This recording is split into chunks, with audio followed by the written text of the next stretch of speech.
छाया की सच्चाई एक ऐसी कहानी है जो रहस्यमय और डरावने अनुभवों से भरी हुई है। ये कहानी एक आम इंसान की ज़िंदगी में घटी अनजानी घटनाओं पर आधारित है, जो उसे एक ऐसी सच्चाई तक ले जाती है जिससे उसकी सोच और वास्तविकता दोनों बदल जाती है। क्या हर छाया सिर्फ एक प्रतिबिंब है या उसके पीछे छिपा है कोई अनकहा सच? हेलो दोस्तों, मैं हूँ ललिता।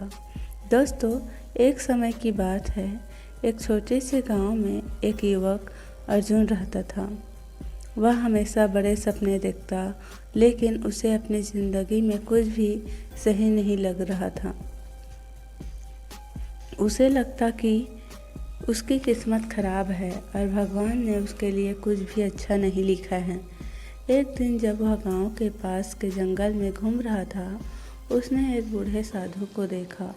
साधु गहरे ध्यान में बैठा था और उसके आसपास एक अजीब सी शांति थी।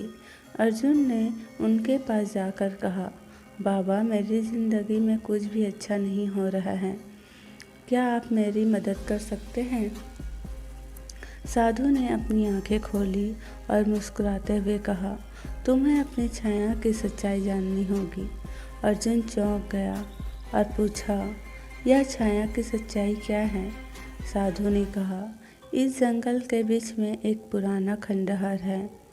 वहाँ एक रहस्यमय दरवाज़ा है। उस दरवाजे को खोलो और तुम्हें अपनी छाया की सच्चाई मिलेगी। लेकिन याद रखना, तुम्हें यह दरवाजे तक पहुंचने के लिए साहस और विश्वास की ज़रूरत होगी। अर्जुन ने हिम्मत जुटाई और खंडहर की ओर बढ़ा। जंगल में अंधेरा घना था और रास्ता खतरनाक था। उसे अजीब अजीब आवाज़ें सुनाई दे रही थी, लेकिन वह साधु की बातों को याद करके हिम्मत करता हुआ चला गया। जब वह खंडहर में पहुंचा तो उसने देखा कि एक बड़ा लोहे का दरवाज़ा उसके सामने है। दरवाजे पर लिखा था, जो अपने डर को हराएगा वही सच्चाई देख पाएगा। अर्जुन ने दरवाज़ा खोला। अंदर एक गहरा अंधकार था और उसे ऐसा लगा कि जैसे कोई उसे देख रहा हो। अचानक एक आवाज़ गूंजी, तुम्हें अपनी सच्चाई देखनी है तो अपने भीतर झांको। अर्जुन ने अपनी आंखें बंद की और अपने जीवन के सारे अच्छे और बुरे क्षण याद किए। उसे महसूस हुआ कि उसकी सफलताओं का कारण तो खुद ही सोच और कर्म थे।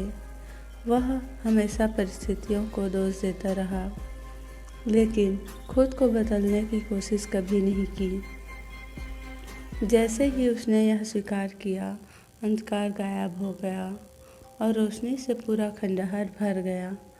एक दर्पण उसके सामने प्रकट हुआ। दर्पण में उसे अपनी छवि दिखाई दी, लेकिन यह छवि कोई साधारण नहीं थी। यह एक मजबूत और आत्मविश्वासी व्यक्ति की थी, जो उसके भीतर हमेशा से छिपा था। साधु की आवाज़ फिर गूंजी, तुम्हारी छाया वही है जो तुम अपने कर्मों से बनाते हो। अपनी सोच और कर्म बदलो और तुम्हारी ज़िंदगी बदल जाएगी। अर्जुन समझ चुका था कि उसकी असली ताकत उसके भीतर ही है। वह गांव वापस लौटा, लेकिन इस बार वह एक नया अर्जुन था, आत्मविश्वासी, मेहनती और सकारात्मक। दोस्तों, हमारी ज़िंदगी का असली बदलाव हमारे अपने अंदर से शुरू होता है। डर और असफलता को हराकर अपने कर्मों को, सोच को सही दिशा में देने से हम अपनी तकदीर खुद बना सकते हैं। दोस्तों, आपको कहानी कैसे लगी हमें कमेंट्स करके ज़रूर बताएं और ऐसे ही कहानी सुनने के लिए हमारे चैनल को लाइक, शेयर, सब्सक्राइब ज़रूर करें। धन्यवाद। राधे राधे।